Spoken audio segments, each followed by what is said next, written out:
বাংলাদেশের স্বাধীনতার লাভে ভারতের অবদান চিরস্মরণীয় হয়ে থাকবে। সেক্ষেত্রে তৎকালীন ভারতের প্রধানমন্ত্রী ইন্দিরা গান্ধীর ভূমিকার প্রশংসায় পঞ্চমুখ বাংলাদেশবাসী।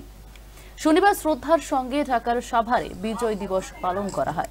এই অনুষ্ঠানে মুক্তিযুদ্ধ নিহত পরিবার এবং সেনাদের উদ্দেশ্যে শ্রদ্ধার্ঘ্য নিবেদন করেন বাংলাদেশের রাষ্ট্রপতি মোহাম্মদ সাহাবুদ্দিন, প্রধানমন্ত্রী শেখ হাসিনা সহ বিশিষ্টজনেরা। এমনকি দেশের সেনাবাহিনীর তরফে শহীদদের রাষ্ট্রীয় অভিবাদন প্রদান করা হয়। এই অনুষ্ঠানের পরে রাজধানীর ধানমন্ডির ৩২ নম্বর বঙ্গবন্ধু মুজিবুর রহমানের প্রতিকৃতিতে মাল্যদান সহ শ্রদ্ধার্ঘ্য নিবেদন করেন প্রধানমন্ত্রী। শনিবার সাভারের বিজয় দিবস উপলক্ষে বিশেষ পতাকা হাতে বহু মানুষ উপস্থিত হন শহীদ স্থলে এবং সেখানে বাংলাদেশের স্বাধীনতা যুদ্ধে প্রতিবেশী রাষ্ট্র ভারতের ভূমিকার প্রশংসা করেন তারা।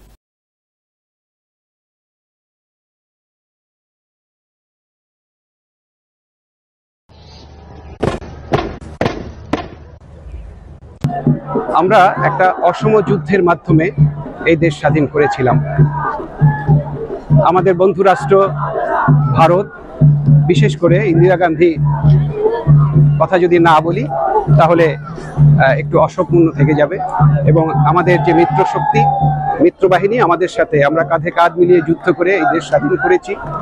দীর্ঘ ৯ মাসের স্বাধীনতার পরে ১৯৭১-এর এই ১৬ই ডিসেম্বর আমরা বিজয় অর্জন করেছিলাম। আজকের মহান বিজয় দিবস উপলক্ষে বাংলার সকল মানুষই স্মৃতিসৌধে এসেছে শহীদদের প্রতি স্মরণে ফুল দিতে।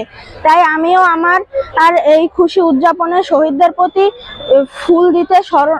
শহীদদের ফুল দিতে স্মৃতিসৌধে এসেছি। আমি শহীদদের খুবই সম্মান করি, কারণ তারা আমাদের বাংলাদেশকে স্বাধীন দেশ হিসেবে গড়ে তুলতে সাহায্য করেছে এবং পাকিস্তান হানাদার বাহিনীদেরকে হটানোর জন্য তাদের জীবন টাকা টঙ্গি ব্যবসা করে পতাকা ২১শে ফেব্রুয়ারি, ১৬ ডিসেম্বর, পয়লা বৈশাখের সময় বিক্রি করে এটি বেচা আমার অনেক ভালো লাগে। আমরা অনেক টাকা ইনকাম হয়। আজকে আপনার আলহামদুলিল্লাহ ৪-৫ হাজার টাকা বিক্রি হবে। আজকে যা বিক্রি করি সবই লাভ, আবার কালকা যা বেচছি সব। আজ ১৬ ডিসেম্বর মহান বিজয় দিবস। আজকের এই দিনে পাক হানাদার বাহিনীর সদস্যরা বাঙালি জাতির কাছে আত্মসমর্পণ করেছিল।